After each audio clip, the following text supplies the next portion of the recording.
Hello everybody, today's video is how negative energy affects your socialization, self-esteem, and how you view yourself and go about your life. When you were growing up in childhood, you had some people around you, friends, family, strangers, neighbors, acquaintances.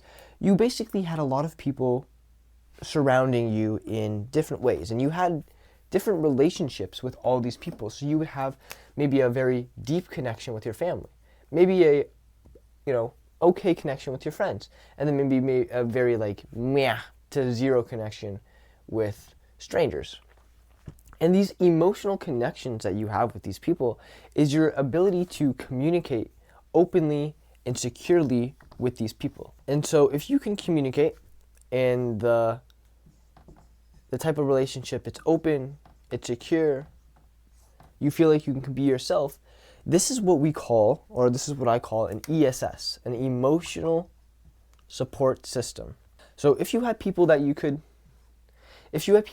call family, that you could call deep friends, and talk about things that were happening in your life, things that were maybe bugging you, things that you were motivated for, things that you were excited for, things that were going on in your life, and you were able to have this connection with other people, family, friends, strangers, whoever it be. This is what your ESS is, your emotional support system. People around you you have emotional connections with, and you can go to them and be open and expressive. Now, what happens when you don't have these things, when you don't have an ESS in, not the slightest, but to a degree?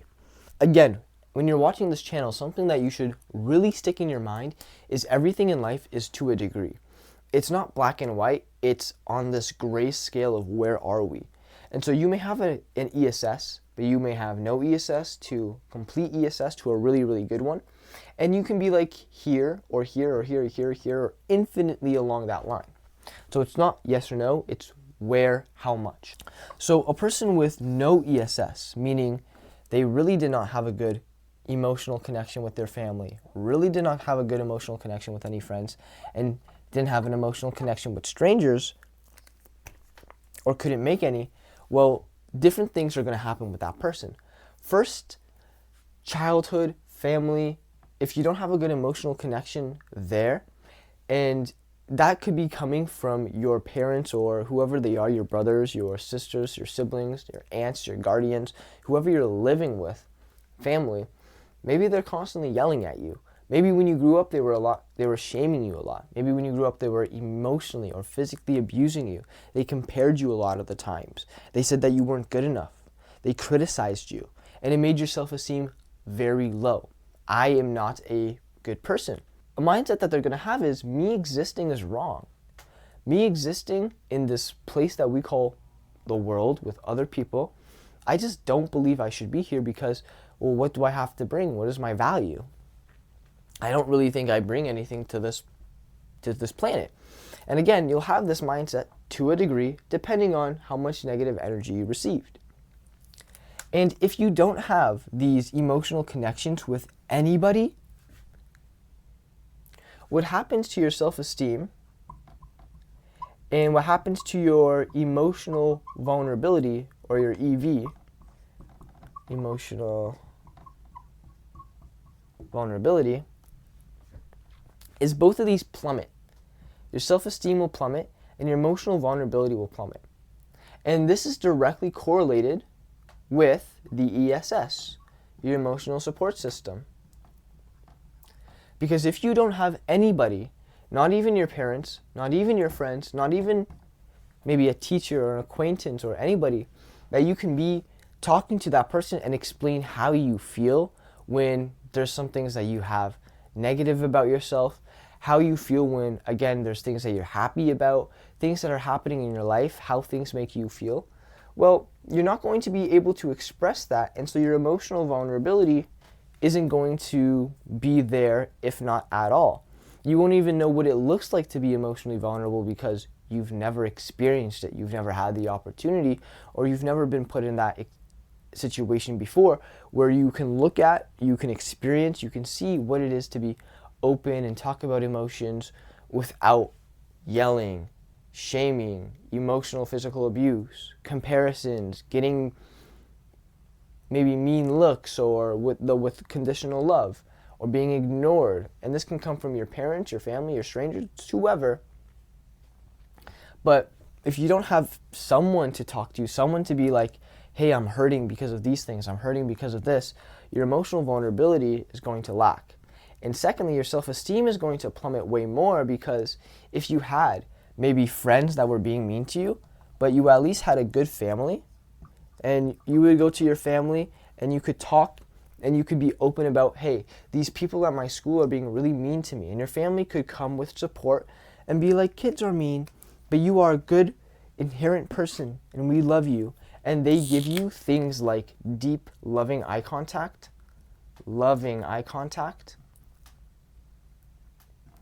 physical touch, so warm physical touch. They make you feel secure. These types of things is directly what the ESS needs, what the ESS strives upon. With these emotional support systems that people have, they come from understanding, compassion, looking at that other person with, at the end of the day, what are these? They're positive energy. It's subcommunication. Loving eye contact is subcommunication. Physical touch is subcommunication. It's positive energy. All these are subcommunications of negative energy. When I yell and I get angry in my voice, you don't even need to hear what I'm saying. You can see out of when I react like this, I am angry, I am mad. You can see when I'm giving this type of look and I'm talking, I'm angry and something is disgruntled inside of me. And you can see if that, and you can tell that if that happens when a kid is expressing themselves. Hey, Dad, this happened. Are you fucking kidding me? Dad comes home, the door slams. Now you have this anxiety already spiking inside of you. Oh shit, Dad's home. What is Dad gonna do? What is Mom gonna do? What is this people that I live with going to do? Maybe someone in your class that you used to go with, maybe that person hurt you. A friend, a brother, a sister, anybody. It can be one particular person, it can be multiple people. This includes everything. Now, someone for my life, like me, I did not have a single ESS, meaning I did not have, and again, this is to a degree, but I did not have, I would say, to this point, any ESS. So I would never open up about myself, about things in my family, things how I felt, things I wanted, things that I didn't like, with basically anybody, especially my closest family. My immediate family, the people I live with in my house, I felt such a disconnect from them because, well, first my situation was very different from a lot of people. I lived in a household in which it was me and my mom, and then me and my mom's wife, she's gay, and then her son. And I lived in that life, in that situation for more than a decade, around 15 years. And during that time, it was me and my mom living together with them, and we were the only brown people, and we were here in Canada, and it was my mom's wife's, her whole family. And so me and my mom were the only brown people ever in my family, and that's just how it was growing up ever since I was very little, like around 4 or something.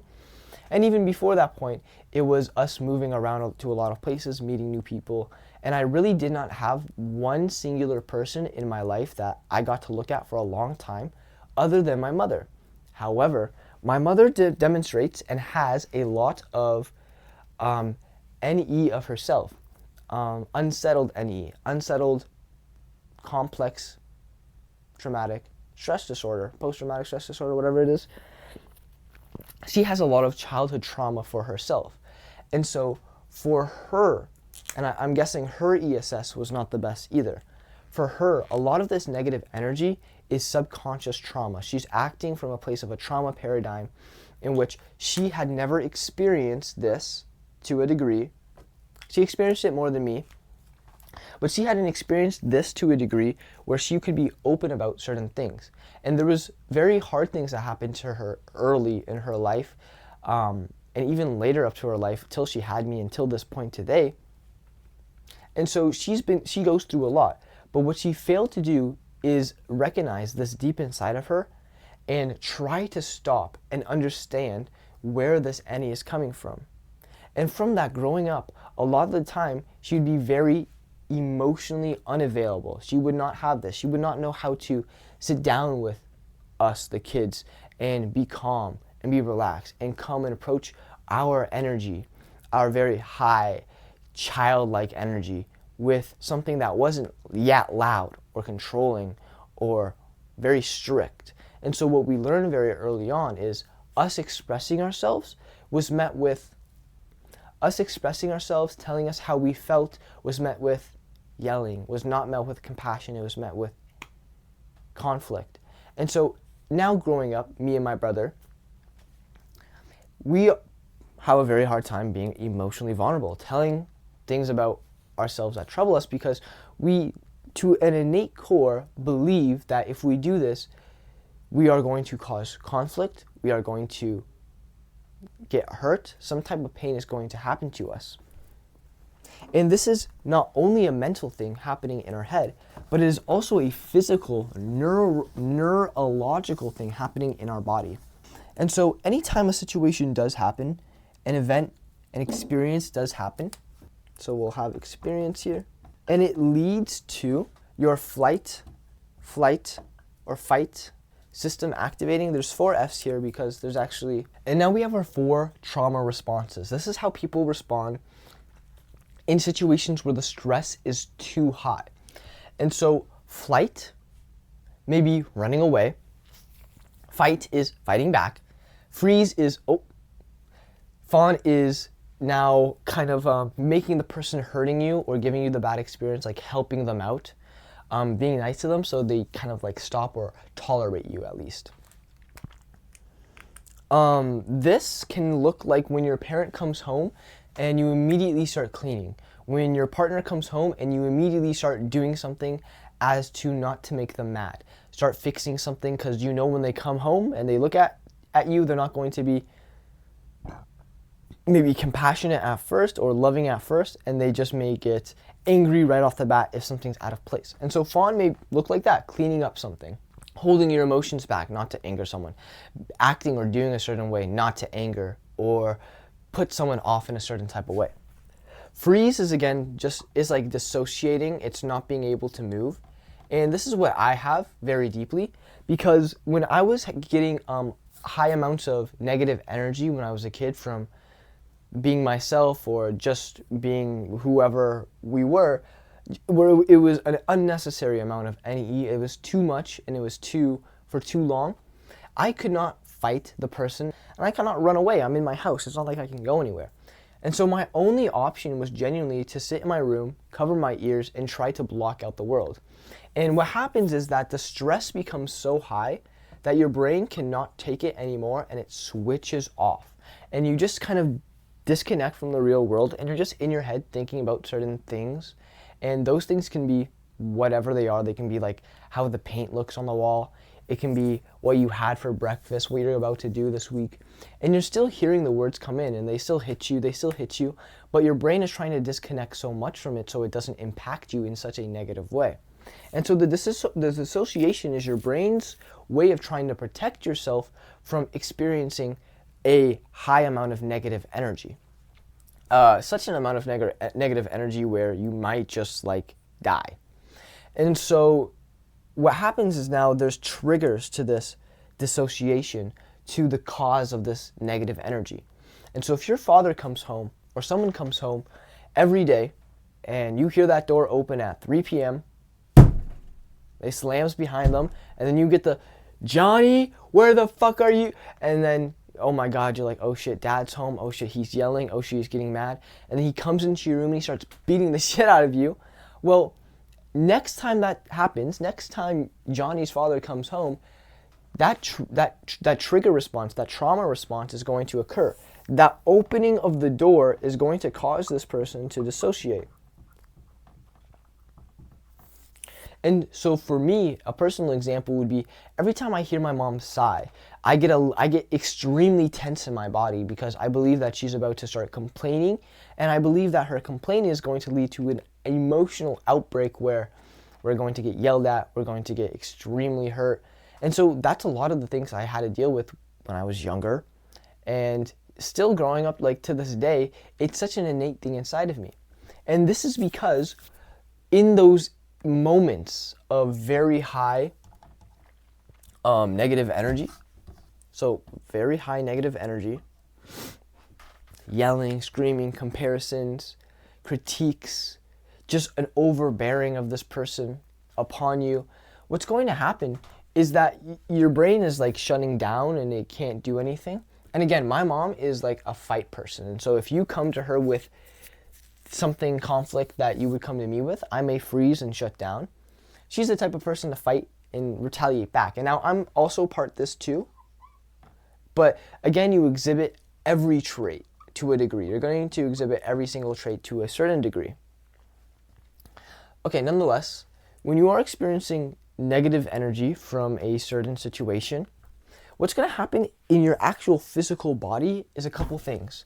First, your sympathetic nervous system is going to kick up and start activating a lot, meaning your muscles are going to get more tight, you're going to get more tense, your voice is going to contract, your body's going to get smaller.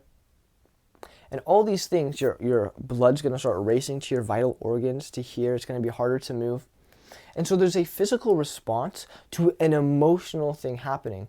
I'm not hitting you with a punch, but I'm hitting you with this emotion, this negative emotion, which is too much. And so it triggers the nervous system, which puts us into one of these modes, or again, some of these modes to a degree. And it's telling us, hey, if you don't get away from this negative energy, you're going to die. It's going to be too much. Danger, danger, danger, danger, danger. And what this does, the sympathetic nervous system, is actually now increase levels of cortisol. And so your cortisol is your stress hormone. What gives you this high level of stress, of this anxiety, this heart pounding in your, oh God, something's bad happening. It's getting you all tense. It's making you experience this moment as negative because it is your brain's way of telling you, and it's your body's way of telling you, when this happens again, pain is going to happen. So you need to understand that this is happening and run away or do something. And so your body will genuinely start boosting stress into you when that door starts to open, when you hear that person come home, because you're already anticipating. Your sympathetic nervous system subconsciously by itself is anticipating what outburst is about to happen. And again, everything happens to a degree here. So this can go insane, or it can go not super insane but still be there. The point is that it shouldn't be there. When someone comes home, especially your parent, and now all of a sudden you have to act like you're a different person, you have to be so on edge, your heart is pounding in your chest, it's not going to make you feel comfortable. And what's going to happen is that this very high spikage in the moment is going to have lasting effects. Especially if the situation is chronic, meaning it's ongoing, it's still going on. It's going to be very hard to fix your nervous system. It's going to be very hard to get in tune with your emotions because everything is jumbled and out of whack. When you're in this state of trauma, of your SNS, your sympathetic nervous system going crazy, there's a lot of things firing in your body and all that energy gets stuck. And you're going to take that energy into the rest of your life, and it's only going to build and build. Versus someone in their parasympathetic nervous system, this is your rest and digest. This is when you're chilling. This is when a chemical like oxytocin can be there. And oxytocin is your love chemical. And so when you're having deep eye contact with someone, compassion, empathy, this is what's chemically going through your body. And it allows you to do that. And it allows you to feel these emotions. These things just allow you to feel certain things. And so when you are feeling something, the stress, say to yourself, my SNS system is pumping right now. My cortisol is insane. My stress hormones are going crazy. I understand that. Being self-aware of what the problem is the first step in understanding the solution. If we don't know what's wrong, We don't know what to treat. We don't know how to fix it. We don't even know what's happening. And so this is going to give you at least a mindfulness of what's happening in the body, how it's relating to the situation at hand. And so when you feel that thing, say my cortisol is rising, my stress hormones are rising, but I'm still in control of my body. Take deep breaths, understand this, and try to relax. And don't fight it. Don't fight this feeling. Just relax into the feeling. Accept it fully. And now if you have if this has happened so much, the NE has been so much over time, you'll have lasting effects of this. And so you'll have a nervous system, genuinely a nervous system, the autonomic nervous system, that is just skewed towards the SNS system, to a degree of course, as its baseline. And so your baseline is just pumping cortisol and stress through your body. Your SNS becomes the baseline for who you are, which is not good. If you're always stressing out, your muscles are always tense, you're always contracted, you always are repressing yourself, always in your head, overthinking, being hyper vigilant of bad things that could happen, negative emotions, negative energy, you're not going to be present to the moment. You're not going to be able to talk to other people. You're going to be completely bared down by social anxiety because your baseline state is fear. Your baseline state is reactivity. Your baseline state is, oh shit, people are the enemy. These are how these mindsets now form in you.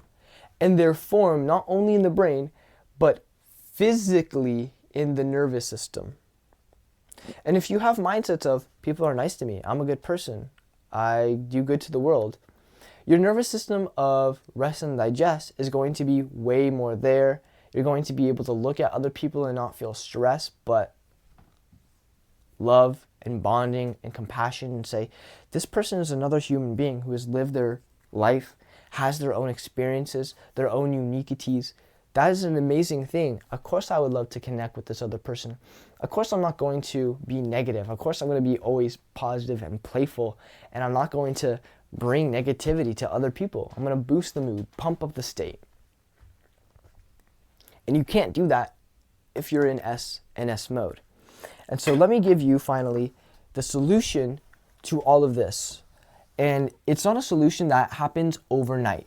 If you want to be better at socializing, but your social anxiety is too high, your mindsets are wrong, you cannot change this overnight. What needs to happen is that evidence needs to occur. Your brain needs evidence that, hey,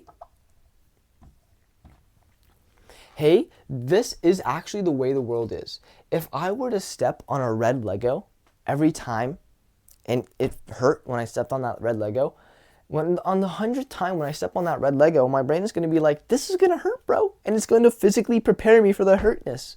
And as much as I can say to myself, okay, this Lego is plastic, this Lego is not real, my body's still going to have that feeling. Same when you go into a conversation. You can say to yourself, this conversation's okay, this person's my friend, you can relax. Still, your body and brain are going to have this thing of, no, people are the enemy. And so what you need to build is evidence. And you build evidence by gaining reference experiences. Reference experiences are new experiences where you've put yourself out there using courage and have experienced a result that you would not have gotten before. And so these are memorable conversations in which you were being a bit more expressive, you were being yourself more out there, and things were happening. And you got a result from that, and you took a lesson away. And so, for an example, a reference experience for me, personally, would be at work one day when I was practicing just saying what was on my mind, practicing free associating and not being stuck in my head and overthinking everything, was I was having a conversation and there was a joke I wanted to say. And every time I would want to say a joke, I would think about it in my head for like 5 minutes, not say it, and then regret not saying it, and then go back to being a loser. And I understood from one of the videos I was watching that when this happened, you were getting super stuck in your head. You just needed to say it. You just needed to, when you thought about it, instantly say it and say it confidently, and don't say it with looking for a reaction. So it's not you say it and you're like, okay, what do you guys think about it? It's saying it simply because you wanted to say it and you thought it'd add to the vibe and you thought it was funny, you thought it was fun and playful. That's the only reason. You're not looking to get anything out of it. And so that's what I did. And this was a reference experience for me because when I did it and I just said my joke, someone laughed. And when they laughed, what happened in my head was insane. And it was just a small thing, but it hadn't happened before. I hadn't had an emotional support system, an ESS, where I had strangers or friends or family where I could talk to them like, hey, when I say something, there's things I want to say, but I'm too scared to say them. And so I had to get that information from a YouTube video. And I had to get the permission to do that from a YouTube video. And so what happened is my action that I took was different from the action I'd taken all the other times. And then that action was different because the mindset I was adopting was different. And then I was also cognizant or mindful of the mindset I was having. And so you need to be mindful of the mindset you have. Mindful of the mindset you have. And so this just means you understand why you're thinking, why the emotions you're having are there right now, and being aware of them. And so this is self-auditing yourself. How am I feeling? Why am I feeling this way? When something happens in your body that makes you feel a certain type of way, when someone does something, says something, why did that make me feel that way? Why is that coming from? Where's that coming from? Is this coming from a place of insecurity? How would a person who is positive react to this, who isn't like me because I know that there's something socially wrong about me, I'm holding too many bad beliefs. So how would a person with good beliefs, the person I want to become, react to this? And once you start thinking like that, your actions just follow suit. When you start thinking like that, things like, oh, I should just say it out loud because I wanted to say it and not look for a reaction. And if no one gives me a good reaction, if no one hurt, no one laughed, I wouldn't be like, whatever, it was a good joke, whatever, fucking. I would just move on like it wasn't a big deal at all, because it's not a big deal. And so I'm being mindful of the mindset I have, and then self-auditing and correcting real shits, real time. And now the hard part about this is knowing what the correction is, because you can have a situation happen to you and you don't know what the correct situation is, or you're so lost in the moment at times, so caught up in your head that you don't have time to think about this new mindset that you would want to adopt, how a person who is confident and positive would reply to this, or would respond to this. And in those moments,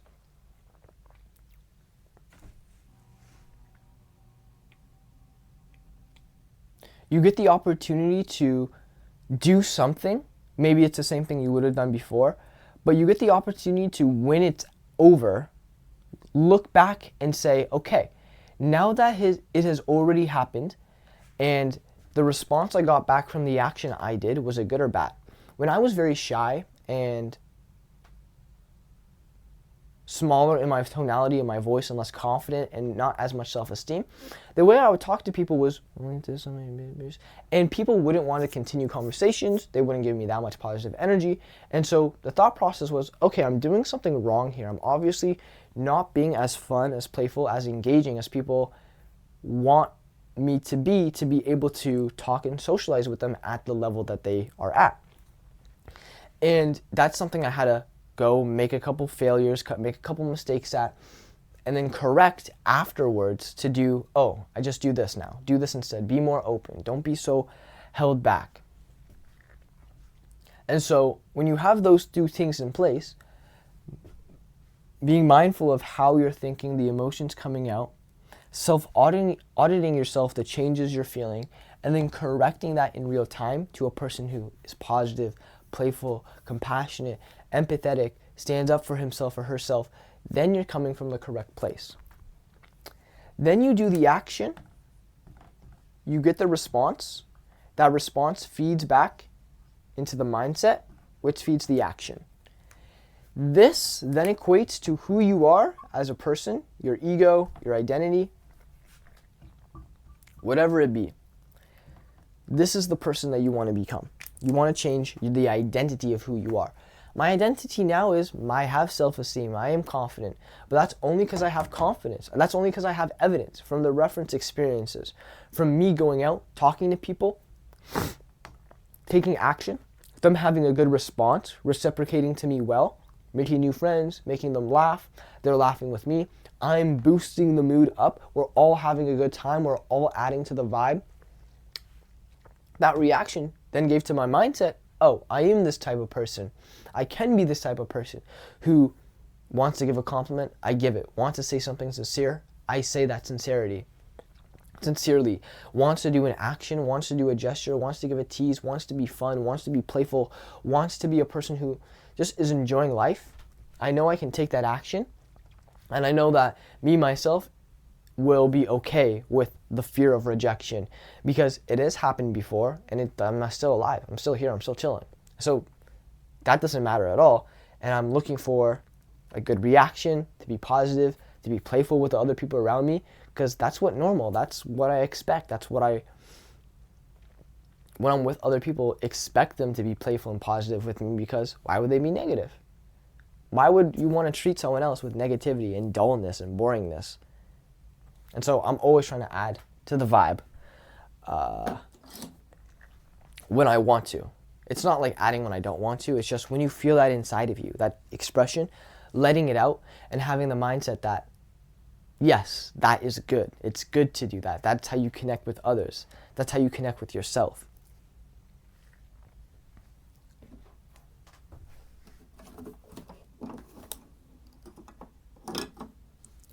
And the more you start doing that, the less and less your SNS will start firing.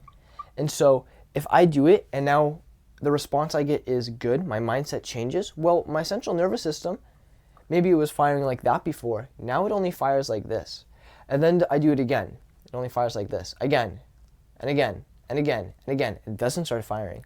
And now I start doing it, and I actually expect good things to happen. I actually have gotten so much evidence that I am a cool person. People do like talking to me. I do know how to talk.